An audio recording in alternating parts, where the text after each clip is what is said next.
What is up?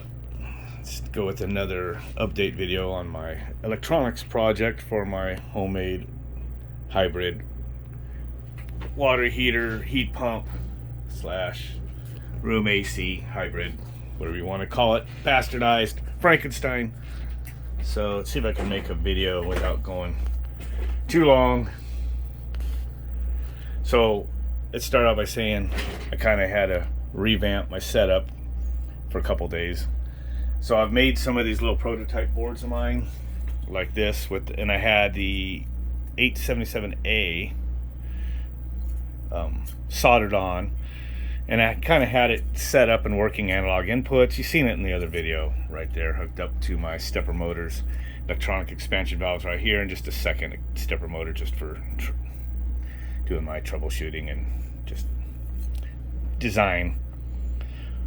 But I wanted to go ahead and make a new board that's going to actually have the header pins instead of just these quick connectors for, like a demo board. This could very well just be the board I'm going to put in the unit out there. So I've got my header pin for the LCD. Header pin just plugs in over there to my dual stepper motor drivers. Multiple header pins for the 6 thermistors I have right here. So one actual thermistor is plugged in, which is right here. And then I got 5 just these wires just with 10K resistors, so it'd be about 76, 77 degrees, which they're reading. And the room right now happens to be about 76, so this thermistor is reading pretty much about the same. It's doing a similar thing with some other code now, reading the analogs, and then everything just happens to be 76. But if I blow on here, of course it's gonna shoot up.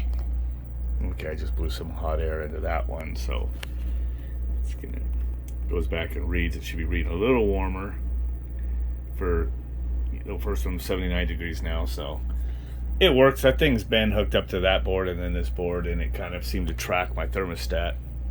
It doesn't have to have pinpoint accuracy, but just enough just to function as I want it to, using the same math that I've used on the other one, which is that little math thing I made there using a 10K reference resistor and for the voltage divider, and then the 10K NTC thermistor to read temp.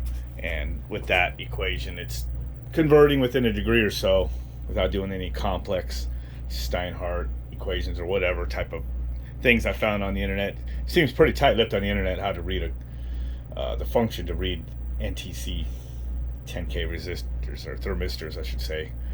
I don't know why, but just seems to be hard to find. Everybody always says to use something else, which defeats the purpose, because I want to use a 10K NTC because that's what the stuff in the HVAC industry uses commonly. So anyway, there are some differences between the 887. Let me go back and say it's a 16F 887 versus 16F 877A. They say this is the newer version of that, but there's differences. One is the other one only has 7 analog inputs, where the 887 has 13. So, actually, take that back. I said that wrong. The 877A has 8 of them, 0 through 7. And the 887 goes up to 13, which is 0 to 13 means 14. So it's got twice as many.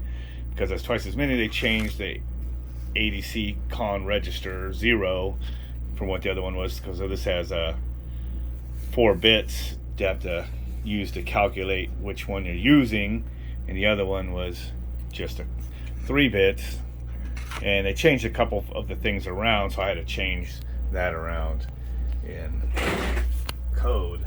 So this program has kind of grown a little bit. A bunch of different functions in there. Just skimming through real quick. Let me get down to where my initiation is, where I'm setting up this stuff. A lot of that code though is just for debugging, sending stuff to the LCD, and things for me just to do as I'm developing my board, and then I can take it out in the final product. So it'll actually take out a good third of my code or so, just doing that. So up here, you had to change all the analog select. There's an analog select and an analog select high. Didn't have that on the other one, so I had to do that. So basically, these are the converted. Line F is these ones that I'm using. I forget what sheet I used, but basically somewhere. Anyway, for that, the as I said, the ADC Con 1 is changed. I wrote notes to myself just because it was hexadecimal 49 for the 877A, but it's now just 0 to left justify and use VDD and VSS for reference voltages. So I'm just putting notes in there, that way if I ever want to steal code for one project to another, I'll say, hey, this is what I was using on the other one. And then a couple other things too. This pulse width modulation, CCP1 con, I had to change that to hexadecimal D. It was something else. I didn't note it here, I guess, but I just said that I changed it. That way I'll just remember if I ever copy and paste the code. And so that's just setting that up. Also the duty cycle, some stuff I had to change, something else for the, oh yeah, the CCP1 cons for the pulse width modulation, not for analog. So I've had it working. It kind of just goes down in here, you know, as you see it's reading my thermistors. I showed you this in the last one. I just kind of have it going through a little faster now. Oh, I had to change all these. So yeah, this is where I had to calculate these for the 6 different analog inputs. I'm using 0, 1, 2, 3, 4, and then I'm skipping 5 and 6 and going to 7, just the way I kind of mapped it out with my inputs there. And these are my 6 thermistors. They're all plotted, like I said, right there. So that's them, the hexadecimal one. So ADC Con 1 does that.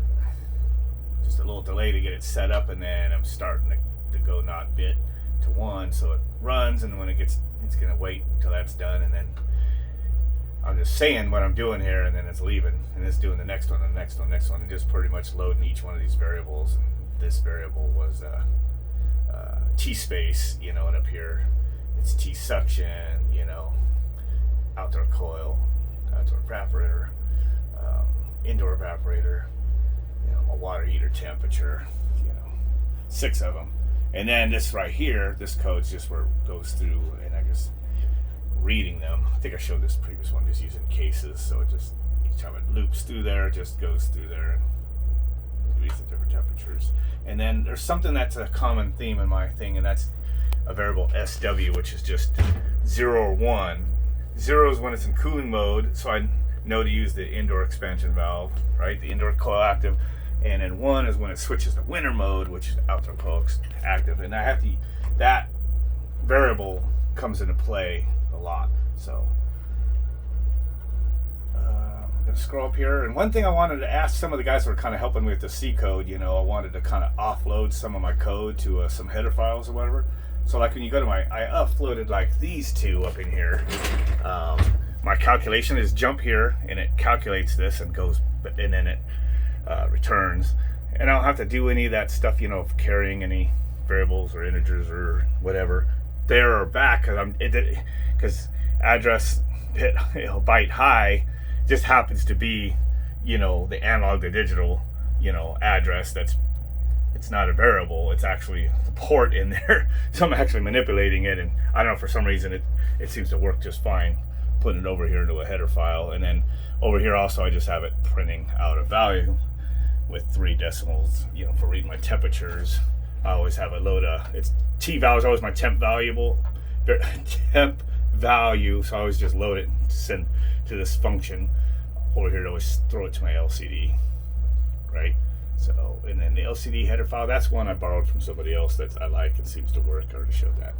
But EXV functions, I've tried to do some stuff here, and it just, every time I try to move something over there, and I've tried a couple things, it doesn't seem to work. You know, even if I try to, you know, send the values with the function, you know, and stuff, I'll show you, kind of go up in here, because some of these values are just, these are actual DIR for direction, and EXV1 and 2, they're not variables, they're actually my defined outputs, right? So define, you know, direction is RC0, EXV1 is RC1, EXV2 is RC. So direction, EXV1, EXV2. And so I have the defines right here. So those are actually just calling out those, you know, inputs and outputs on the port register bits themselves. So it seems like if I try to move some of the stuff to the header file, it didn't like that at all. Like, I didn't know what that was. So I don't know if I just need to move, or you know, this include over there, which is for that chip, and then do some other voodoo. I don't know. So I was gonna ask you, some of you C code guys, some of that stuff before I kind of did that, but I only need to offload it over there just to clean this up. Other than, you know, I of course can minimize lines of code like that. So open that up. Let's kind of go through here. So the first thing this thing does whenever I power it up is it always homes my two stepper motors, my EXV1 and 2, by just loading the value 255, because it takes 255 steps roughly to go from full open or to full close, or vice versa. So I just load that 255, and then as long as it's greater than 0, it's going to run this function, and then each time it runs that function, it's going to decrement that variable by 1. So in a sense, it goes 255, does this, which is just saying position of the indoor, outdoor, load into my LCD, and then I'm actually generating a pulse to the EXV1 and the EXV2, you know, going high and low with a 1 millisecond delay in there. And then it does this until 255 becomes 0, and then it's going to say it's closed. Now, the one thing interesting here is I'm not actually manipulating the variables that I use for the EXVs, because whenever it boots up or whatever, you don't know what the variable is because you don't know what the position is. So I'm just homing them. So, and when it gets done, it's just saying those variables are now starting off with position 0 for indoor and outdoor expansion valve, right? So that's the close function. It's also, you know, going to use it anytime it's commanding in my subroutine to close both of them. Maybe I might do it on a shutdown, whatever. It'll always essentially home the expansion valves. So, and then here's one I've been working on. It actually works pretty slick. And let me go over and explain how this thing's gonna run. But that was here's my water heater, right? This is the high wall up there, right? This is the one condenser I have. Right now, this condenser is just running the high wall, just like a regular AC. I have a microprocessor in there running the single speed rotary, you know, so that way it's 115 volt that runs off of my inverter, solar powered and everything.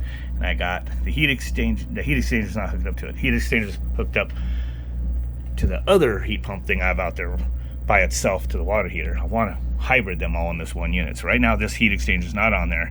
It's just using the condenser, the bottom half for condenser, and then it's opening up expansion valve 1 for the high wall. And I'm using my little microprocessor already built before to kind of manage the superheat of the XV, you know, going in and out of this, comparing the in and the out temperatures, or in temperature versus the suction, and it works. It cools great. It cooled great this summer. But the thing I really want to do is get rid of the heat pump that goes to the water heater. We're going to tie the water heater into this same compressor with the heat exchanger here. Got the pump, and so basically there's 2 expansion valves. The top half of the outdoor coil is an evaporator only. The bottom half is a condenser only. It's just what I did to it, repiped it. And this expansion valve is already in there. It's just closed, not feeding to it.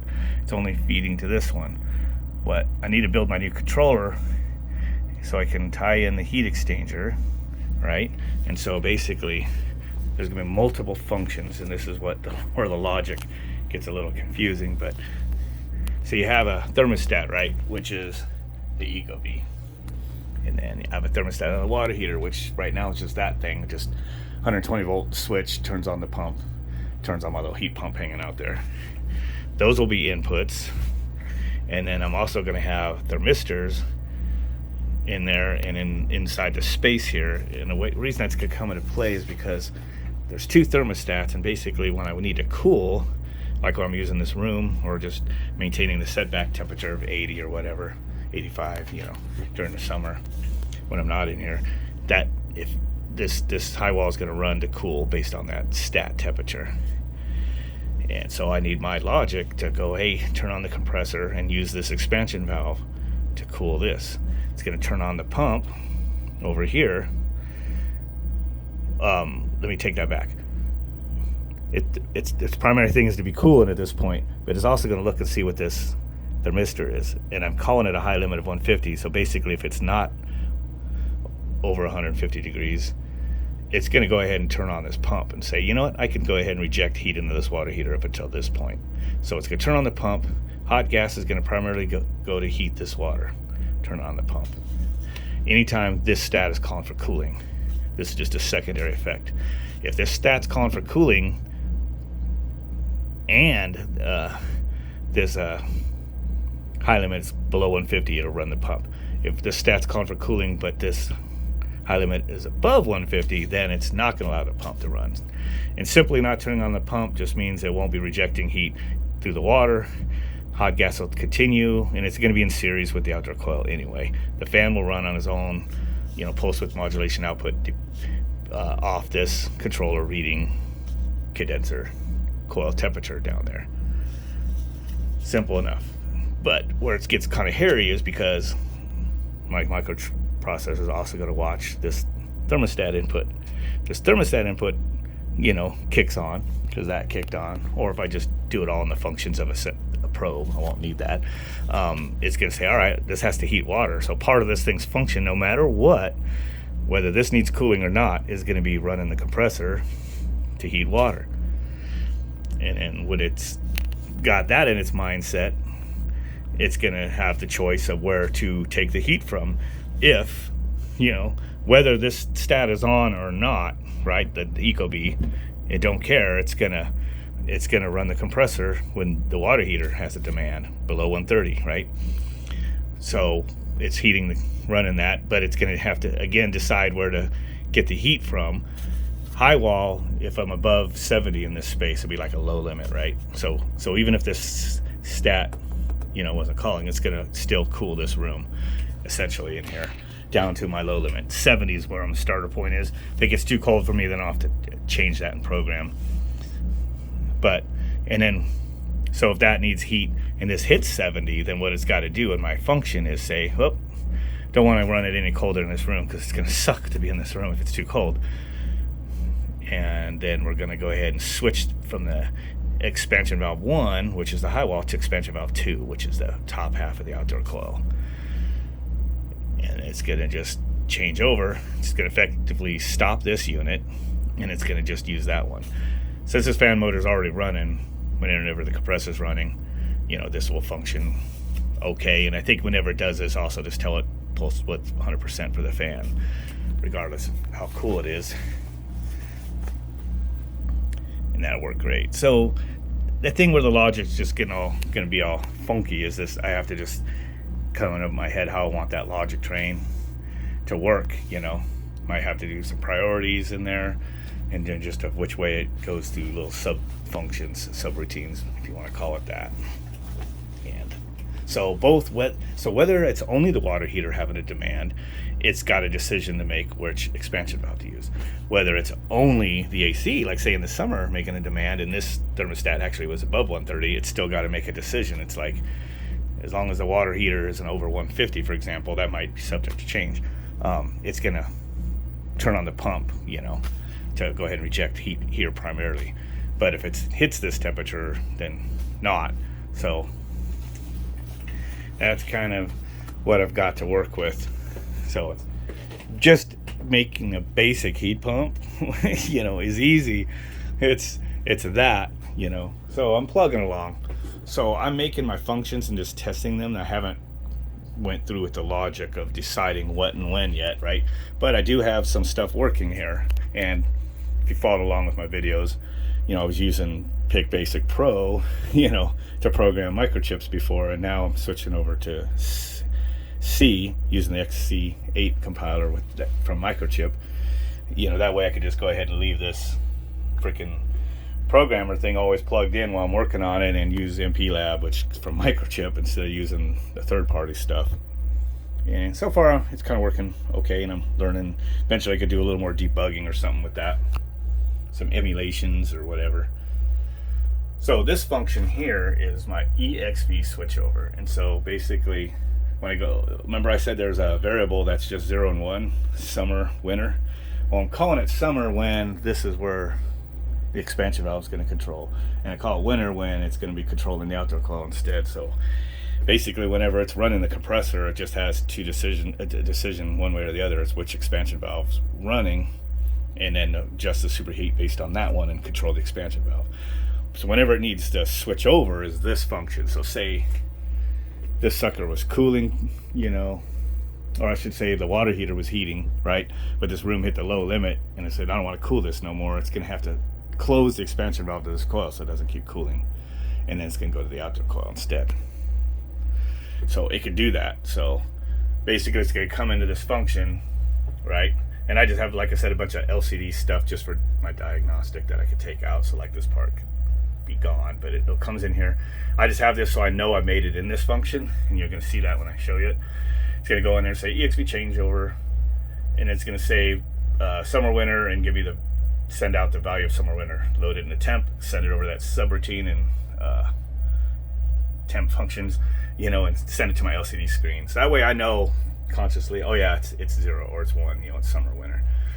And then it's going to go, just sit there 2 seconds so I can read on the screen. Like, as I said, this is diagnostic only. And then it's going to go down here and do this. So it's going to say, if basically the switch is in 0, means I'm switching from the outdoor to the indoor, right? Because I just had, the function must have switched, right? That's why I'm here. Or the variable must have switched. So I'm in this function to switch the valve. So it's going to basically say I'm switching to the indoor. It's going to give the position of the outdoor, which was whatever it was left at. Right now it'll be 70. And then it's going to go ahead and go through this little while, the outdoor one, because I'm switching the indoor one. So I'm starting this while subroutine while the indoor one still has some value. Say it's 70. And then it's going to show that on the screen, and then while it's in that, it's going to do this function, and it's going to just, and this is all just printed the LCD here. It's just this little bit here and little bit here is actually what it needs to do to control the XV. So it's going to be like, it's going to go as the EXV outdoor position, decrement 1, and indoor position add 1, right? And then it's going to scroll this down a little bit. And then it's just going to go direction this, which I think is open, right? So I'm going to open the XV1, one pulse, boop. And at the same time, it's going to switch to direction and then pulse EXV2-1, which is going to close it, 1 pulse, the outdoor one. And then it's going to do that. It's going to stay in this while function until this EXV outdoor position equals 0. Once it's 0, then that function's over, which is, decremented this that many times till decremented it, pulsed it, goes over here, 0, now leave, and it's going to go back to whatever it's doing. Now, this is if, 0, which means I went to summer mode. If it's the other way around, I was just done using the indoor coil, and it comes in here, well, this ain't going to be true, so it's going to be else. And all this is the same freaking exact sequence, except for reversed. It's going to go in here, and you're like, I'm switching to the outdoor coil, sucker. So, and then it's going to be while the indoor one has a value, which, right, we just got done using the indoor one, and so I had some sort of value. And I'm basically going to just increment the outdoor one and decrement this one. Basically show the new values down on the LCD, and then send the pulses. Closing the indoor one pulse, opening the outdoor one pulse. And then it's going to keep going, click, click, click, until the indoor one went from whatever value I started with to 0. The cool thing about this simple function is all I'm doing is taking whatever value I was sending, like say for the indoor one, right? I'm just going to basically close this, how many steps it took to go from whatever present position was to 0. It's going to open the other one exactly that amount of steps and start there. And compressor could just stay running because it's going to happen so fast, which you're going to see in a second. It'll wig it out for a second, but in my subroutine, I'll just have it probably do a,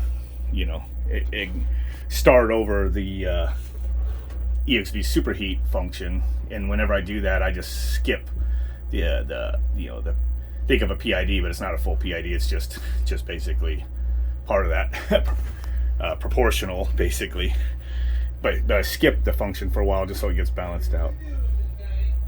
And then it's gonna, once it does that, for right now I've skipped in 2000, right? And once it does that, it's going to go down here. If it, here's that condition again, summer, winter. If it's 0, we're going to run it here. If it's 1, in that case, it's going to be down here. So, and all this is which expansion valve it's modulating. So it's, if it's less than 10 degrees of superheat, which is what this is calculating, it's going to basically start closing the valve. If it's over 12 degrees, it'll start, it's getting too warm, right? Too much superheat, it's going to start opening the valve one click.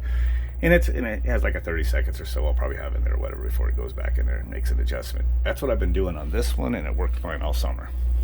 Once it gets there, it kind of hangs out. And then when I end the cycle, actually I have it just close, load into memory what the last value was, and then that way the next time it kicks on, I'll just start where it left off. And I think that's what most electronic expansion valve controls do. At least I know that's what Bone Beacons did decades ago when they first came out, and I'm sure that's what a lot of other stuff does, because it just makes sense, you know. Unless you turn off the unit and restart, you know, 12 hours later when the temperatures are all different, then it's going to have a little bit of adjustment to do. But if it's like, you know, off 5-10 minutes and starting again, then resuming where it left off in the position should work pretty well. So that's that function. I haven't tested it yet, but I don't see why it wouldn't work. It's the same thing I was doing before, except for in C code now, and well, this is just temporary, but I'll have some more, you know, function in there for the initial delay before it makes any adjustment, and then the delay of how often it makes an adjustment. So pretty simple. All that stuff is variables, and when you get hardcore controls, that's where you get the I and the D, the integral and the derivatives, you know, increasing your error correction over time, or, you know, start trying to prevent your overshoot by seeing that the correction's being made. For this, I found that I didn't need to do that. Okay, my daughter just disturbed my sanctity, so where I was. So that's that. I think I just showed you the adjustments. I have an open also, which just for right now, it just goes, it says it's going to open it. I load up my temporary counter with 70. Remember, it was at 0, so I don't need to really know what the variable was. It's just going to go and just do that 70 times. Same kind of thing, except for the other way around, and I'm opening just the one. Here's that case selection again. Case 0 for summer, indoor 1, or else it's going to be the other one it's controlling. It's going to open that, and then it's going to here's that condition again. Once it opens that, whatever it opened it to, it's going to copy that to the current position, and then it's going to, that's why I would use this for memory, because the X count is just a temporary one I use for that, for opening and closing. But then other than that, it just uses this because it's a known value at that point. And I'll show you one more thing, and then I'll show you this thing in action. There's a couple other functions in there: compressor start, compressor shutdown, all that, but that's pretty whatever. So for right now, people that know the C code, and I'm just learning it, I think I'm doing okay for a couple months into it, maybe now, a month, whatever it's been. Here's my main loop, right? Where it starts, this is just where it initializes everything. And this is, you know, everybody knows that stuff. But then down here these are temporary, like I put in my remarks, comments, just remove this after the test. So basically it starts, it always is going to do this, the home, it's going to run the EXP close function you've seen, close both expansion valves. Then it's going to go open, and it's going to do that, and then it's going to come back and go, all right, my summer winter switch is now 1, and it's going to run switch over, and it's going to go there, and that's going to show you that, you know, because the EXP open is going to start for right now, just because summer winter is in 0, right, when it boots up. It's going to open, and then it's going to come back, all right, now go to winter. Basically, it's going to go and switch the valves, and then I'm going to come back and switch that to 0 again and say, go switch over again, just to watch my functions work. And then after that, it's going to start the actual main loop that's infinite, you know, where it does all the other stuff you guys already seen. Does that make any sense? So I'm going to unplug the 5 volts and reset my LCD. So it always does this. So there it is. Indoor and outdoor, they're going from 255 to 0, whether they need it or not. This is just a motor, where this is an actual valve, and that needle was already threaded out, so it stopped. Now it just opened to 70. I'm going to put home this one over here. So now I'm going to switch over. It's going to close this 70 steps while it opens that one 70 steps. Again, the angle count is different because this motor's real fine, where this is more coarse. Now we went to the other mode. We're going to go and switch them and get back.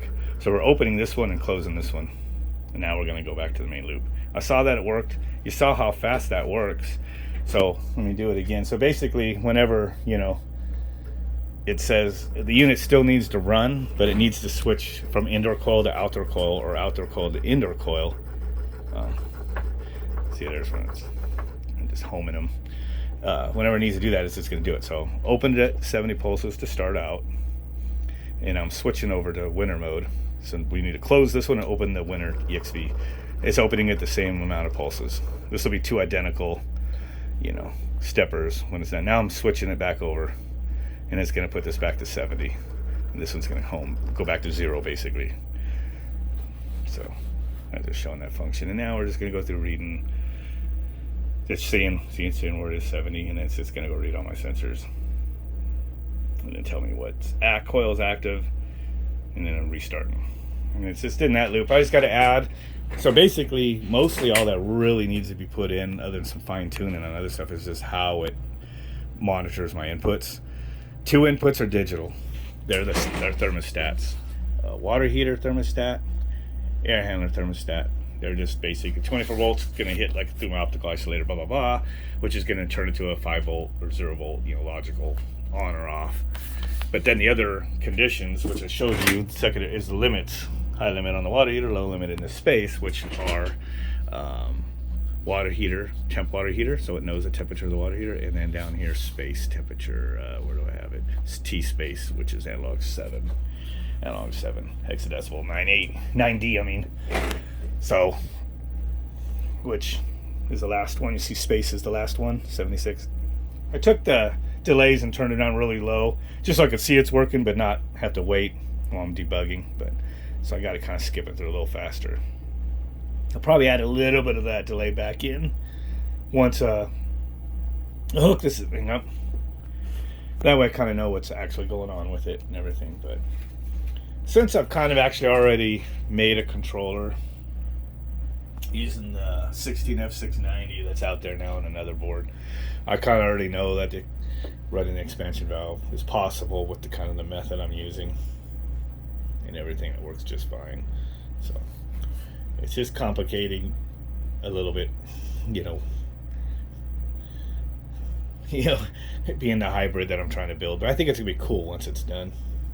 So I'd really like to integrate an actual inverter driven unit, but later on, if I could get good enough with it, and I actually have some parts in here to build some of it. That's one other reason I went to C code. So after I get a little better with the C code, a little more competent on it, I found some code and some ideas for running your IGBTs basically, or your IPMs, your inverter power modules. Ultimate goal is to take one of those things. I have an inverter power module to show you what one looks like. This is like what one looks like to run like either a small compressor or an outdoor fan motor. This is a Mitsubishi, I think, off of a board. Mitsubishi actually makes a lot of chips, whether they're Mitsubishis or not. Mitsubishi Electric, and this is actually, I looked up the part. It's obsolete, but I'll just take probably one out of something newer. Look it up, and you have actually a lot of you have your DC input, and then all your outputs to the 3 legs. There's, as I was even confused, these chips are almost identical, in what a way of what a variable frequency drive uses, where it uses DC bus in, and then it just has your 3 phases of output, and then at that point you're just making a pulsing to pseudo the voltage, right, and then the frequency of that to make a 3-phase AC rotation, right, where these compressors I've been finding out, most of them are DC synchronous. They're brushless DC motors, just like your ECMs use. Because of that, you need 0 cross detection, which I've kind of learned how that all works and how you can wire that up and make that work. And some of these chips have some of those, you use comparators or whatever. Basically, you could kind of see where the position of the one is, so you could fire off the next IGBT. 2 IGBTs, one going positive, one negative, so you put positive and negative bus to the right terminals of the 3 windings, right? Somebody close this on me. I showed this in another video, I think. Actually, I showed it to a class we were teaching some people in, but this is actually an indoor fan motor where the little built-in IPM board was bad. Let me pop that cover off. There's the inside. There's a circuit board that goes in here, and it basically had the way a carrier likes to do it, which is you fed it to 300 volts DC, 15 volt control voltage, and then you had your 0 to 5.5 voltage, which is telling it what speed to run, and then you had the other one.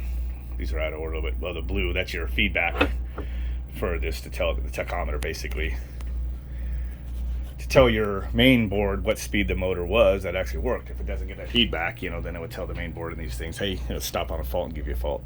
So, ball bearing. These are just permanent magnet motors, just like ECM motors have.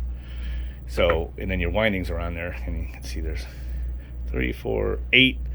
There's 8 magnets, so there's going to be, I don't want to say the wrong number, but it's not an even amount. It's an odd amount. It always is, in compared to like an even amount of magnets, and that's how you get your steps, or how it will work. So, but and I have like a little Amazon board actually hooked up to one of these, and an external little small electronic speed controller, they want to call them, or for brushless permanent magnet motors, but it only goes up to 60 volts, and I need 300 volts, or at least 200 or something, whatever, because sometimes you don't need that full voltage for these to work. You don't need them hit that horsepower or whatever. But I'm just trying to say I want to build a board that can run these motors myself. I want to get one that I could run on the 300 volts, 330 volts, whatever the DC bus is, and run them myself, and then maybe be able to run a small compressor, out of one of these systems on there for my own Frankenstein project. So that would be kind of cool. If not, the other thing, if I could find the smallest 230 volt, 3-phase compressor, put that in and just use one of my small variable frequency drives that I have, and just slow it down a little bit and get it in the realm of what I need. Because I do notice that this thing does hate starting the compressors. It doesn't phase this. It's rated at 5,000 watts on 115 volt, It doesn't have any problem starting one rotary compressor. It's when one's running and it starts another one, when you get that inrush current, that this thing will, bam, it'll trip the fault for a second, go and bypass, and then wait a few seconds and then click back. Usually by then the compressor number 2 is running, and then it stays running on the inverter and the batteries, lithium ion batteries up there, just fine at that point. But either make a homemade soft start for those, or or just need to convert to a 3-phase. If I can find a compressor small enough, because I have several variable frequency drives, that won't be so bad. Or ultimately, like I said, I'd like to be able to get one of my own brushless motor controllers to work at least good enough on on at least one Frankenstein or something. So I do have some parts here to build. I got a bunch of high voltage, you can see 400 volt, 59 watt each. These are for smaller ones. I have some bigger ones in here too somewhere. Like there's a 30 volt. Oh, these are smaller ones, but I got some high voltage ones and pretty decent wattage and amperage ones that I should be able to run. There's a half bridge one. Those are smaller ones. 6 volt. I don't know. I have a couple different ones. I want to start off small, like running these motors and some blower motors, and then maybe eventually build a bigger one.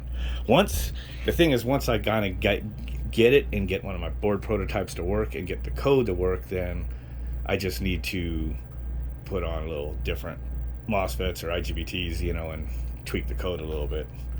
So it'd be kind of cool. I'd ultimately also like to build a board that steps up from 120 volts to the higher voltage, and then send it out to the brushless DC motor. But, wow, this is 40-minute long video, so I guess that'll be it. But at least it seems like I kind of didn't get too stuck. I tried to make a video last night, and it was kind of late, and I didn't like it, so I started over today. Just gonna upload this right from the phone. No edit, no nothing. Just an update, and then I think there was at least 2 guys in the comments that knew C coding. I don't even know if they were any one or all were HVAC techs, or they just weren't and just happened to my site or my channel. But anyway, I got some pretty good tips from them, and one of them, pretty good amount of stuff that I actually saved it in my OneNote, where I've been saving what I'm learning just for reference. But it can help me out with, if it is possible to, you know, move over some of that code from my EXP functions to a header file, just to neaten it up so I don't have to scroll so much, because I do like how I can just click, you know, over here, or click over here to LCD, and it's just, you know, got the LCD functions, rather than scrolling and scrolling. Now I do know, I guess you can also make other C code source files too, you know, down in here, but I haven't done that yet, where it saves, and I guess there's a certain order to it, or includes. I don't know. I haven't done that with multiple C codes, main C and then another C. Even though I've seen that in some other codes, that'd be interesting. But I have gotten it to work with header files, you know, and then of course you just have to include them, and then I guess there's different orders of, you know, so it has some global functions or whatever. This LCD one didn't need it, and he just simply, you know, it just carries over the variable A and B, you know, from whenever it's told to do that, you know, like set cursor, which is a command and not a character on the screen, you know. Oh, and I had to figure this out, and I added this. The code I got from somebody only had for 2 lines, so I kind of figured out, you know, it's pretty obvious what he was doing. Else if it's 2, else if A is 3, which is your first thing, right? This is where the guy's doing like set, or sending over to what position to start the lines on. So it's just 1 and 2, which if it was 1, it was this, plus whatever the second character was. Or if it's 2, you know, well, I just added the decimal 94 and decimal 8 D4, you know, and then a line 3 and 4 just for it to do that code. And it, you'll see here at the very end, right there, I have it going down to line 3 and 4, and it worked. So I'm learning, but I just want to see if I can offload some of the code. But as I said, some of the code was